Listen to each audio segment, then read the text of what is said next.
황춘인 한국사 약속의 이름 최승걸입니다. 자, 일제 강점기 우리가 또 문제 풀어보고 있죠. 약간 난이도가 있으니까 난이도가 있는 단원이기 때문에 여러분들이 꼭 반드시 내용을 확실하게 정리를 한 다음에 문제 풀으셔야 됩니다.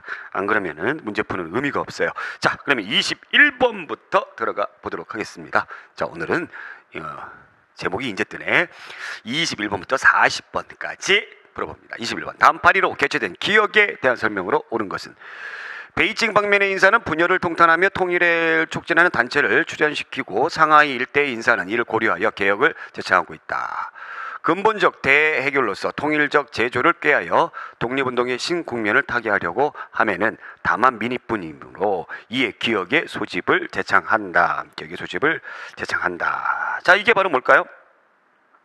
1920년대 임시정부에서 국민대표회의 그것을 얘기하는 거죠. 1. 창조파, 개조파 등의 주장에 대립되었다. 네, 맞는 얘기죠. 네.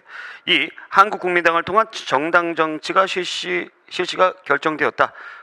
정당 정치 1930년대 굉장히 많은 그 정당들이 난립을 합니다. 30년대고요. 3번. 그러니까 임시정부가 20년대 제갈 길을 찾지 못해요, 사실은. 3번. 삼균주의를 바탕으로 한 건국강령이 채택되었다. 삼균주의를 하는 건국강령. 이건 1940년대 41년도 조소왕이죠.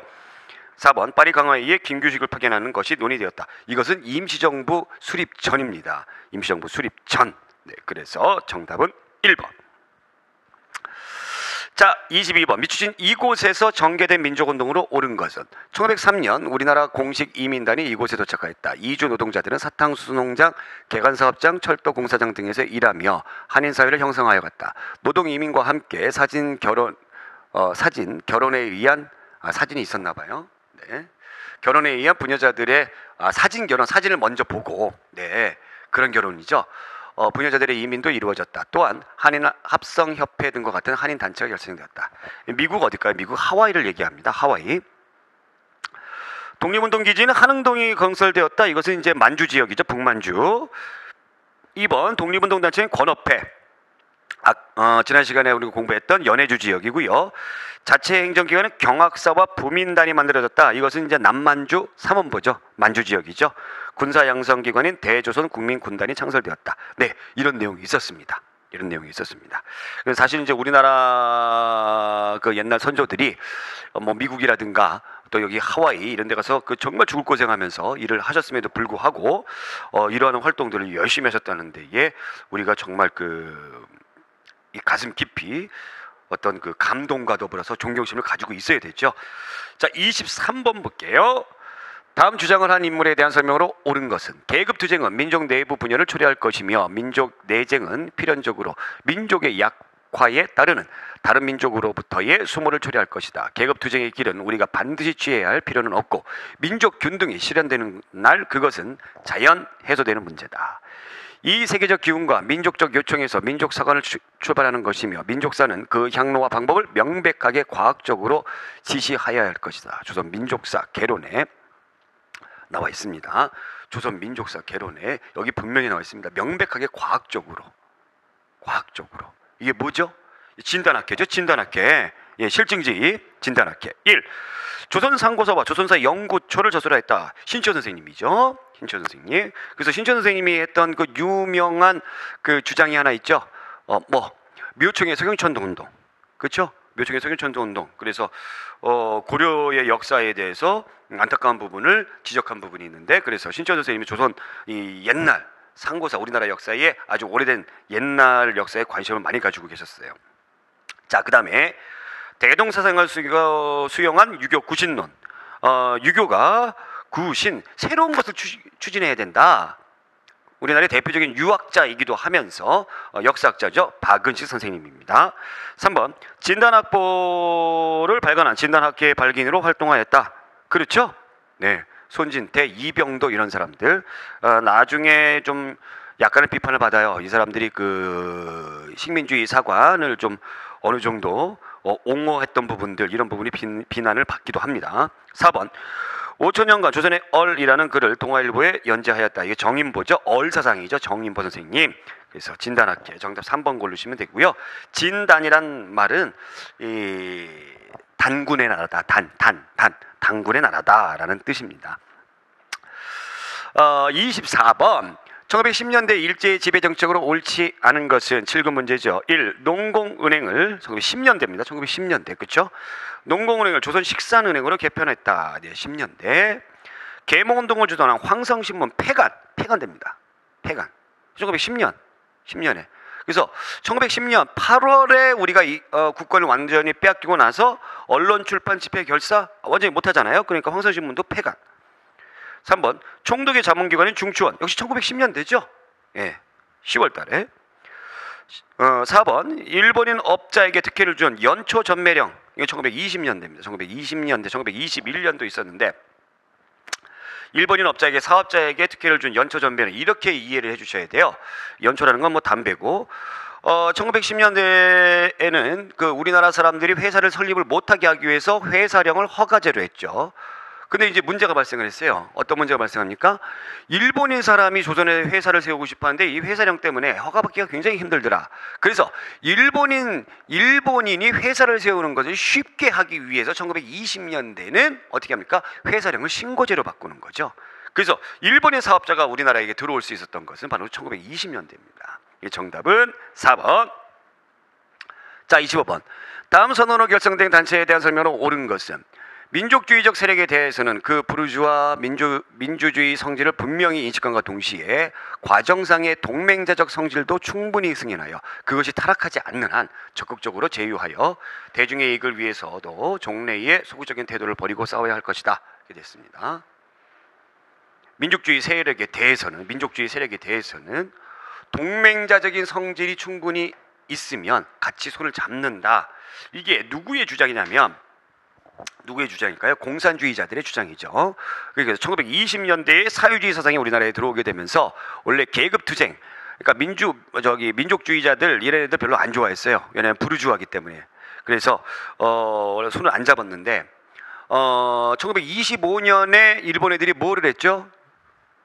치안법을 제정을 했죠. 이 치안법 제정이 바로 뭐냐면 이 가장 근본적으로는 독립운동가들 잡아들이기 위해서 치안법을 제정한 것도 맞지만 이 사회주의 사상이 급속하게 들어오면서 사회주의자들이 굉장히 많아집니다. 그 사회주의자들이 그 일반적인 인류적인 평등을 주장을 하잖아요. 계급투쟁 이런 거 주장하잖아요. 그러다 보니까 뭔가 자기네들이 우리나라를 찍어 누르는 그런 상위 계급인데 이 계급을 타파해야 된다라는 이론이 있기 때문에 사회주의자들을 싫어합니다. 싫어해요. 그래서 이 치안법이 사회주의자들을 잡아들이는데 아주 유용하게 합법적인 그 수단으로 작용을 하죠. 그래서 이 공산주의자, 사회주의자들이 위축이 됩니다. 위축이 돼서 연합전선, 동맹정선을 해요. 살기 위해서 민족주의자들하고도 쟤네들이 완전히 반동이 아닌 이상은 우리가 손잡고 나아가자. 이것이 1926년도에 있었던 정우의 선언입니다. 정우의 선언입니다. 친구가 되자. 친구야. 친구 되자. 네. 자, 1번. 조선인 본위의 교육제도 실시를 주장하고 원산 노동자 총파업을 지원하였다. 이 단체에 대한 설명으로 옳은 것은 네, 그렇죠. 여러분들 그 사회주의 공산주의 사상을 가지고 있는 사람들이 들어오게 되면서 어디에 영향을 주냐면 노동자, 농민, 그 다음에 여성, 그 다음에 또 뭐 학생, 네, 그래서 뭐 60만 세 운동이라든가 광주 학생 항일 운동이라든가 예, 이런 데에 큰 영향을 주게 되는 거죠. 2번 민중의 직접 폭력 혁명을 강도 일본을 무너뜨리는 목표를 설정하였다. 이거 의열단이죠. 신치원 선생님의 조선혁명선언에 들어가 있죠. 3번 언론을 통한 국민 계몽과 문맹 택시운동, 밀립대학 설립운동을 추진했다. 이건 민족주의 계열입니다. 밀립대학 설립운동, 민족주의 계열. 4번 민족저변의 육성을 위해 자급자족 토산품 애용운동을 주장하는 물산장려운동. 이것도 역시 민족주의 계열이고요. 정답은 1번입니다. 제가 그래서 이론 강의를 할 때에 이 사회주의 사상의 유입이 우리나라에 어떤 영향을 주는가 아주 자세하게 제가 설명을 해드렸습니다. 그래서 꼭 그거 보시기 바라고요. 자, 그 다음에 26번 보겠습니다. 다음 법령에 대한 설명으로 옳지 않은 것은 제5조 회사가 본령이나 본령에 의거하여 바라는 명령과 허가 조건을 위반하거나 공공질서와 선량한 풍속에 반하는 행위를 할 때는 조선 총독은 사업의 정지와 금지, 지점의 폐쇄 또는 회사의 해산을 명령할 수 있다. 느낌 옵니다. 제1조 국가 총동원이란 전시의 국방 목적을 달성하기 위해 국가의 전력을 가장 유효하게 발휘하도록 인적 물적 자원을 운용하는 것이다. 제4조 정부는 전시에 국가 총동원상 필요한 때에는 칙령이 정하는 바에 따라 제국 시민을 징용하여 총동원 업무에 종사하게 할 수 있다. 이렇게 되어 있습니다. 가는 회사령을 얘기하는 거고 나는 국가 총동원령법을 얘기하는 거죠. 1. 가 회사령이다. 네. 2. 가 1920년대에 폐지되었다. 네. 나 국가총동원법이다. 3번 네, 맞는 얘기고 4번 나 일제가 태평양 전쟁을 일으킨 이후 제정하였다. 자, 태평양 전쟁은 1940년대에 있었던 내용입니다. 2차 세계대전. 중일전쟁이죠. 1937년 중일전쟁 이후에 38년도에 제정된 법령이다. 자, 그래서 27번 넘어가 볼게요. 미주신 나에 대한 설명으로 옳은 것은 나의 조선 경제사의 기도는 사회 경제적 구성을 기축으로 대체로 다음과 같은 제 문제를 취급하려 하였다. 제1. 원시 시적 공산제의 태양. 제2. 삼국의 적립시대의 노예경제. 제3. 삼국시대 말기경부터 최근세에 이르기까지의 아시아적 봉건사회 특징. 제4. 아시아적 봉건국가의 붕괴 과정과 자본주의 맹화 형태. 제5. 외래 자본주의 발전의 일정과 국제적 관계. 제6. 이데올로기 발전의 총 과정. 이것이 이제 백남원 선생님의 사회경제사학을 얘기하는 거죠. 그래서 요거는 마르크스 유물론의 기반을 두르고 있습니다. 이것도 제가 자세하게 설명을 해드렸는데 간단하게 짚고 넘어가면 이 마르크스 유물론, 마르크스는 이제 공산주의 사상을 개창을 했던 사람이고요. 경제는 물질이 이끌어간다라는 그런 내용입니다. 물질이 이끌어간다. 그래서 물질에 따라서 인간의 어떤 그 역사가 바뀌어진다. 여기에 입각해서 사회 경제 사학을 했던 이 백내원 선생님 같은 경우는 어떤 내용이냐? 일본 애들이 식민지 사학을 하면서 한국의 역사는 정체되어 있다. 정체성. 그 다음에 다른 사람에 의해서 끌려간다. 타율성. 이런 것을 집어넣거든요. 그래서 그것에 반박하기 위해서 이런 그 사학관을 보였던 겁니다. 1. 우리 고대사를 중국 민족에 필적하는 강건한 민족의 역사를 서술했다. 신천 선생님이죠. 조선 상고사. 네, 조선 상고사. 2. 일제 식민사학의 정체성을 극복하는 근거를 제공했다. 네, 맞는 얘기고. 3번. 실학에서 자주적인 근대사상과 우리 학문의 주체성을 찾으려 하였다. 정인보 문일평등의 신민족주의 사학입니다. 4번. 순수 학문을 표방하면서 식민주의 사학에 학문적으로 대항하려고 했다. 이것이 바로 진단학회 얘기하는 거고요. 그래서 정답은 2번. 자, 28번. 미주신 운동에 대한 설명으로 옳은 것은 조선 사람은 조선 사람이 만든 물건만 쓰고 살자고 하는 운동이 일어나고 있다. 이렇게 하면 조선인 자본가의 공업이 일어난다고 한다. 이 운동이 잘 되면 조선인 공업이 발전해야 하지만 아직 그렇지 않다. 이 운동을 위해 곧 발행된다는 잡지에 회사를 만들라고 호소하지만 말고 기업을 하는 방법 같은 것을 소개해야 된다. 개벽에 나와져 있습니다. 이것이 바로 이제 물산 장려 운동이죠. 1920년대에 있었던 물산 장려 운동. 조선총독부가 회사령을 폐지하는 계기가 되었다. 아니죠. 회사령을 폐지하는 계기가 됐던 것은 일본에 있는 사업가들이 우리나라에 보다 쉽게 회사를 세우기 위해서죠. 그러다 보니까 일본 사업가들이 많이 들어오다 보니까 물산 장려 운동을 하게 되는 계기가 된 겁니다. 이거 주의하셔야 돼요. 2번. 원산 총파업을 계기로 조직적으로 전개될 수 있었다. 원산 총파업은 어떤 내용과 관련된 거? 노동자들의 내용과 관련된 거죠. 예, 노동자들 어떤 사상이 들어오게 되면서 사회주의 사상이 들어오게 되면서 관계없고요. 2번. 조만식 등이 평양에서 시작되어 전국적으로 확산되었다. 그렇죠. 4번. 조선노동총동맹의 적극적인 참여로 대중적 기반이 확충되었다. 이것이 이제 원산 총파업과 관련된 내용이죠. 사회주의 사상이 들어오게 되면서 이 노동자들의 동맹이 생깁니다. 조선노동총동맹. 조선노동총동맹 이것이 됩니다. 이것이 되는데 이제 이것이 어떻게 이제 분화가 되냐면 조선농민총동맹과 조선노동자총동맹으로 분화가 돼요. 그러면서 이렇게 분화가 돼가지고 나중에 여기 나와 있는 원산총파업을 이렇게 밀어붙이는 그런 조직적으로 발전하게 되는 겁니다. 자, 그 다음에 29번 보겠습니다. 다음 자료의 기억에 대한 설명으로 옳은 것은 대한민국 임시정부는 대한민국 원년에 정부가 공포한 군사조직법에 의거하여 뭐를 조직하고 공동회적인 일본 제국주의자를 타도하기 위해 연합국의 일원으로서 항전을 계속한다. 우리 민족의 확고한 독립정신은 불명예스러운 노예 생활에서 벗어나기 위하여 무자비한 압박자에 대한 영웅적 항쟁을 계속하여 왔다.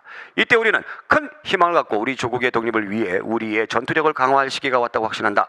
우리들은 한중연합 전선에서 우리 스스로의 부단한 투쟁을 감행하여 동아시아를 비롯한 아시아 민족들의 자유와 평등을 쟁취할 것을 약속하는 바이다. 네. 뭘 조직했어요? 아까 나왔던 그런 사료입니다. 뭡니까? 한국 광복군이죠. 1. 중국 호로군과 연합하여 동경성 전투에서 일본군을 무찔렀다. 호로 X들.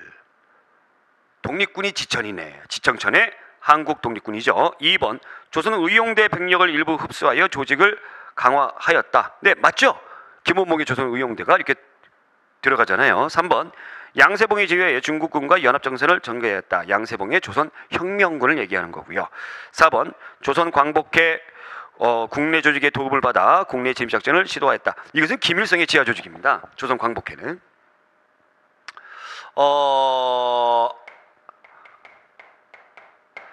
항일 독립연군, 이런 단체가 있어요. 이런 단체. 예. 동북 항일연군. 네, 동북. 예. 갑자기 항일연군. 이런 단체가 있는데 이게 뭔 뜻이냐면 동북 쪽에 있는, 그러니까 우리나라 저 백두산 넘어 그쪽을 얘기하는 거죠. 일본에 항일하기 위한 연합부대입니다.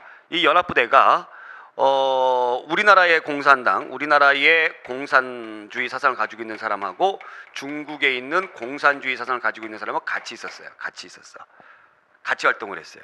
같이 활동을 하고 나중에 가면서 여기 있는 사람들만 따로 빼가지고 나온 것이 바로 조선 광복회입니다.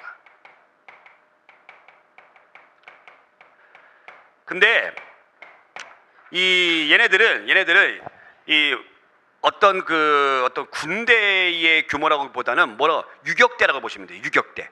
그래서 치고 빠지는 게릴라 전술. 그래서 유명한 것이 보천보 전투예요. 보천보 전투.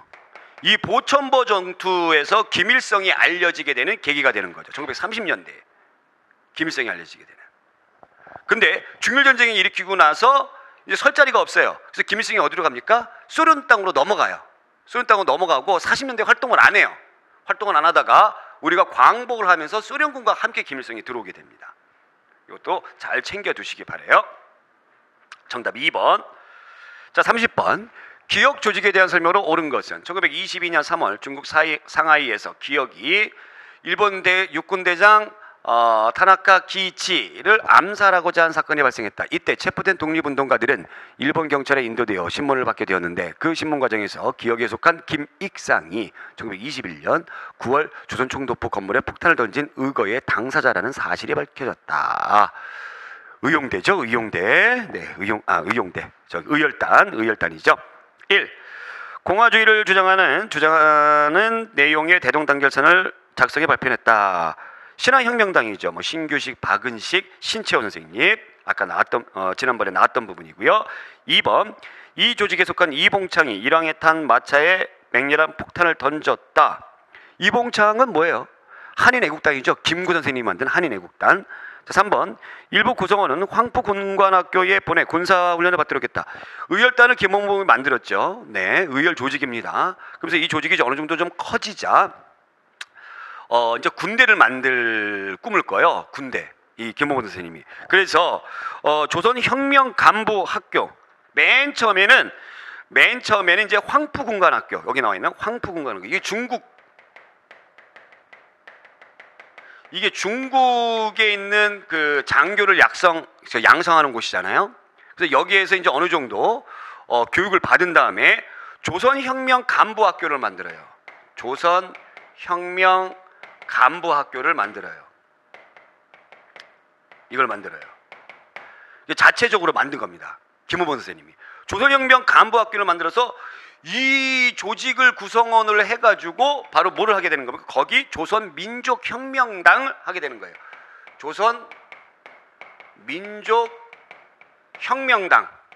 그래서 중국 내에 유일당 운동을 김호범 선생님이 제창을 하게 되는 겁니다. 그래서 다 들어가요, 여기에. 그러니까 김호범 선생님 파워가 있었던 것이죠. 다 들어가요. 의열단도 들어가고 다 들어가요. 5개 정당이 여기에 합당이 되는 겁니다. 어디만 안 들어가요? 김구 선생님의 임시정부 조직들만 여기에 들어가지 않아요. 그러나 이념적 차이로 인해 가지고 금방 해산돼 버립니다. 그리고 어쨌든 이 조직이 제일 컸기 때문에 이로 인해서 이러한 길을 걸었던 것을 바탕으로 해서 조선의용대라는 부대를 만들 수가 있었던 겁니다. 잘 알아두시기 바랍니다. 38년도에 조선의용대까지. 자, 그러면 31번 기억부대에 대한 설명으로 옳은 것은, 기억은 1933년 중국인 부대와 연합하여 동경선 전투를 치르며 큰 전과를 옮겼고 대전자령 등에서는 일본군을 기습하여 공격하여 승리를 거두었다. 전차 사자, 독립군이 지천이네, 호로 지청천은 한국 독립군이죠. 1. 하와이의 대조선 국민군단을 창설하였다. 아니고요. 2번 양세봉의 지휘하여 홍경선 전투에서 참여했다. 조선 혁명군이죠. 3번 만주 지역에서 활동했던 한국 독립당 산하 조직이다. 그렇습니다. 4번 중국 의용군과 연합하여 영릉가 전투에서 일본군을 물리쳤다. 여기에 이제 영릉가 전투 아까 나왔던 양세봉 선생님의 조선 혁명군이고요. 정답은 3번. 32번 1940년대 대한민국 임시정부에 대한 설명으로 옳은 것만 골라라. 40년대 의열활동을 위해 한인 애국단을 결성하였다. 40년대 아니죠? 예, 40년대 아닙니다. 네, 이거 고르시면 안 돼요. 30년대예요. 30년대. 그러니까 임시정부가 어떻게 뭐 이렇다 할 뭔가가 없고 하다 보니까 좀 뭔가 사기도 올리고 힘도 받고 하기 위해서 군대는 못 만들고 김구 선생님이 의열단을 한인 애국단을 만드는 거죠.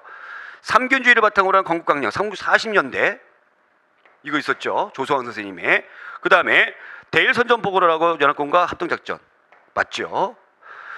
정부의 형태가 대통령제에서 국무령 중심의 의원 내각제, 이것이 2차 개헌이었죠.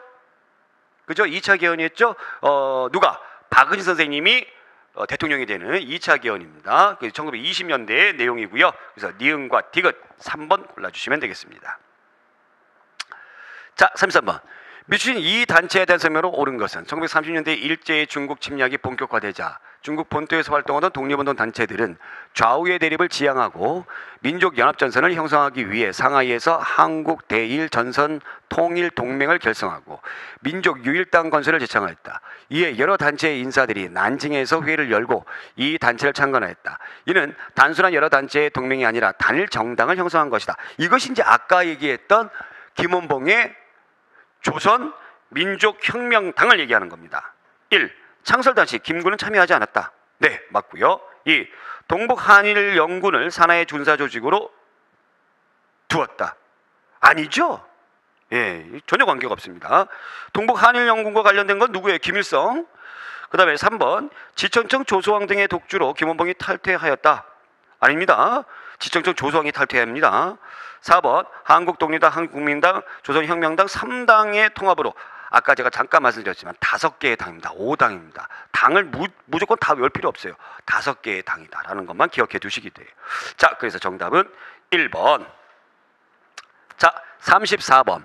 당글의 저자에 대한 설명으로 옳은 것은 국가의 역사나 민족의 소장성세의 상태를 서술할지라 민족을 빼면 역사가 없으며 역사를 빼어버리면 민족의 그 국가에 대한 관념이 크지 않을지니 오라 역사가의 책임이 그 역시 무거울진저. 만일 그렇지 않으면 이는 무정신의 역사다. 무정신의 역사는 무정신의 민족을 낳으며 무정신의 국가를 만들 것이니 어찌 두렵지 아니려. 정신이 없으면 안 된다는 얘기죠. 정신이 없으면 안 된다. 정신이 있어야 된다라는 거예요. 누굽니까? 신채호 선생님의 독사신론입니다. 독사신론. 네. 1번. 이순신 을지문덕 위인전기를 써 민족의식 고취했다. 그렇죠. 2번. 한국의 독립운동 과정을 서술한 한국 독립운동 지열사. 뭡니까? 박은치 선생님이죠. 3번. 5천년간 조선의 정인보 얼사상 조선심을 강조하며 정약용 연구를 중심으로 한 조선학 운동을 전개했다. 문일평 선생님이죠. 문일평 선생님. 그래서 정답은 1번. 35번. 다음 보기에 일제의 법령에 대한 설명으로 옳지 않은 것은 태영은 수용자를 평판 위에 엎드리게 하고 그 자의 양팔을 좌우로 벌리게 하여 형판에 묶고 양다리도 같이 묶은 후에 볼기 부분을 놓치지 테로 친다. 정부는 전시에 국가 총동원상 필요할 때는 칙령이 정하는 바에 따라 제국 신민을 징용하여 총동원 업무에 종사하게 할 수 있다. 가 같은 경우는 1912년도, 1910년대에 있었던 조선 태영령입니다. 조선 태영령. 나는 뭐 잘 아시는 국가 총동원령이고요. 자, 1번 보겠습니다. 가, 조선인, 일본인 구분 없이 적용됐다. 아니죠. 조선인만 때리는 겁니다. 그래서 원래 가보개혁 당시에 태영 금지가 있었어요. 이 태영 금지를 지네들이 가보개혁을 하게끔 해놓고서, 태영 금지 하게끔 해놓고서 우리나라 국권을 강탈하고 난 다음엔 다시 부활을 시켜버리는 거죠. 2. 가, 일제 헌병경찰이 집행하였다. 네, 그렇고요. 헌병경찰 통치 시기니까 아니요. 3번에 나, 인력뿐만 아니라 물자까지도 수탈의 대상으로 삼았다. 당연하죠. 4번에 나, 동아일보, 조선일보 등 강제 폐간으로 이어졌다. 네, 그렇습니다. 정답은 1번. 자, 36번. 다음의 법률에 근거하여 실시된 식민지 정책으로 옳지 않은 거. 제4조. 정부는 정시에 국가 총동원상 필요하다고 인정될 때는 칙령이 정하는 바에 따라서 제국 신민을 징용하여 총동원 업무에 종사하도록 할 것이다. 제7조. 정부는 칙령이 정하는 바에 따라 노동쟁의의 예방 혹은 해결을 관한 명령, 작업소 폐쇄, 작업 혹은 노무의 중지 등을 명할 수 있다입니다. 뭐 4조는 뭐 국가 총동원령 우리가 이제 많이 봤으니까 제7조도 이제 쭉 보시면 국가 총동원령법이 4월에 그러니까 4조나 7조나 국가 총동원령법인데 이 4월에 나와서 5월에 반포를 합니다. 5월에 반포를 해요. 그럼 옳지 않은 거, 국가 총동원령 근거에서 옳지 않은 거. 1. 물자 통제령을 공포하여 배급제. 네. 뭐 다 총동원령 하니까 우리 먹을 게 없잖아요. 그러니까 배급을 합니다. 41년도에. 2번. 육군 특별지원 법령을 제정하여 지원병을 선발하였다. 지원병을 선발했다. 지원병 제도는 이거보다 훨씬 전입니다. 2달 전이에요. 2달 전. 네. 3번. 금속류 회수령을 제정하여 주요 군수물자를 공출하였다. 공출제도 국가 총동원령 나온 다음에 그 이후죠. 41년도에. 4번. 국민 징용령을 공포하여 강제징용 노무 동원을 실시했다. 이것도 그 이후입니다. 39년도에. 그래서 정답은 2번. 자, 37번. 가 기구가 존속한 시기에 사람들이 볼 수 있었던 사실로 적절한 것은 지주는 조선 총독이 정하는 기간 내에 가 혹은 그것의 출장소 직원에게 신고해야 된다. 만약 제출을 태만히하거나 신고서를 제출하지 않을 시에는 당국에서 해당 토지에 대한 소유권의 유무 등을 조사하다가 소유자를 알지 못하는 경우에 지주가 없는 것으로 간주하여 국유지로 편입할 수 있다. 토지조사 사업이죠. 1910년부터 1918년까지 있었던 토지조사 사업. 1. 조선청년연합회에 출입하는 일본인 고문. 조선청년연합회라는 그런 단체를 만들었어요. 이 단체. 이런 단체를 만들려면은 언제? 10년 뒤는 못 만들죠. 1920년에 있었던 것이고요. 2번. 신문에 연재 중인 소설 무정을 읽는 학생. 무정. 예, 신문에 연재 중인 소설 무정을 읽는 학생. 1917년도에 이 무정이라는 소설이 나왔습니다. 3번. 연초 전매제도에 따라 조합에 수매되는 담배. 1921년. 아까 우리가 보기에서도 나왔죠. 일본인에게 연초 전매 특허권을 막 주고 막 그랬죠. 4번. 의열단에 가입하는 신흥무관학교 출신. 예. 1919년이죠. 네, 1919년. 그러면 볼 수 있었던 사실. 볼 수 있던 토지사업. 그러니까 18년 이전. 이제 있어야 되겠네요. 그죠? 그러니까 정답은 2번입니다. 이광수의 무정. 이광수의 무정이 언제 있었는지 그거를 알아야 되는 그런 문제였습니다. 당혹스럽죠. 자, 38번. 일제강점기 조선인의 생활 모습으로 옳지 않은 것은 1.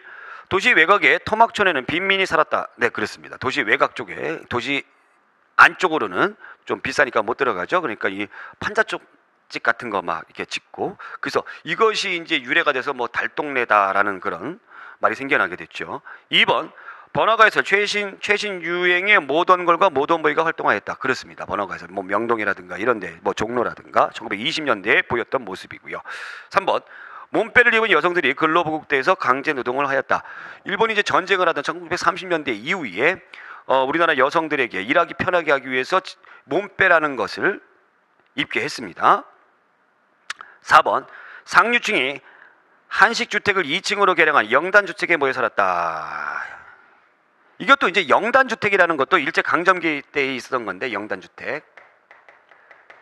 이 영단주택이 뭐냐면요, 상류층이 사는 것이 아니라 노동자들의 기숙사라고 보시면 돼요. 기숙사. 집단적인 기숙사라고 보시면 되죠. 그래서 노동자들이 군수물자를 많이 만들어야 되는 1940년대에 세워지는 그런 주택입니다. 이것이 이제 아직도 우리나라의 그 영등포 근처 그쪽에 가면 볼 수가 있어요. 영단주택. 그래서 상류층이 사는 곳이 아니다라는 거 알아두시기 바랍니다. 자, 39번 풀어보겠습니다. 미주친 강습소에 대한 설명으로 옳은 것은 1911년 만주 유아현 삼원보의 독립군 양성을 목적으로 하는 강습소가 설립되었다. 이 강습소는 이듬해 통화연의 근거지로 옮겼으며 나중에 학교로 개편되었다. 이 학교에는 4년제 중학과정의 본과가 있었고 3개월 또는 6개월의 무관 양성을 위한 속성과인 특별과가 있었다. 자, 바로 뭡니까? 신흥 강습소죠. 1911년도에 세워진 신흥 강습소. 이것은 나중에 신흥 무관 학교가 됩니다. 자, 1번. 일제가 만주 군벌과 체결한 미스 협정으로 폐기되었다. 이게 1925년에 있었던 미스 협정이죠. 이 신흥 강습소는 이 중국 정부의 압력에 의해서 1920년 그 봉오동 전투 이후에 폐교가 됩니다. 틀렸고요. 2번. 이회영 등이 독립운동 기지 건설 운동의 일환으로 설립되었다. 네, 맞는 내용이죠. 3번. 대한민국 임시정부가 출범에 따라 상해로 근거지를 옮겼다. 대한민국 임시정부 출범에 따라 상해로 근거지를 옮겼다. 전혀 관계가 없고요. 4번. 중일전쟁 이후에 조선민족전선연맹의 산하조직으로 편입되었다. 조선민족전선연맹의 산하조직으로 편입된 거는 바로 조선의용대 얘기하는 겁니다. 조선의용대. 네, 그래서 신흥 강습소 전혀 관계가 없고, 그래서 정답은 2번.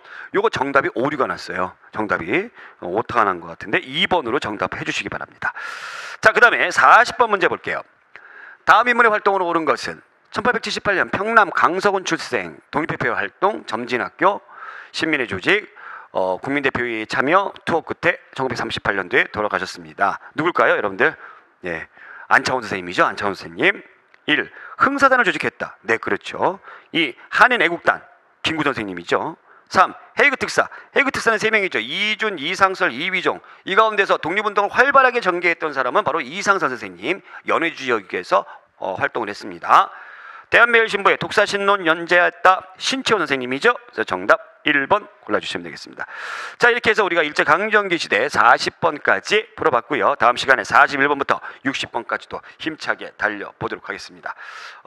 이렇게 자꾸 문제를 풀다 보면은 반복되고 있는 내용들, 또 이제 이 반복이라는 거는 그만큼 요 문제가 중요하다는 겁니다. 그래서 여러분들이 차근차근히 아마 이해하고 계시리라 저는 생각을 합니다. 자, 다음 시간에 만나겠습니다. 오늘 여기까지. 고맙습니다.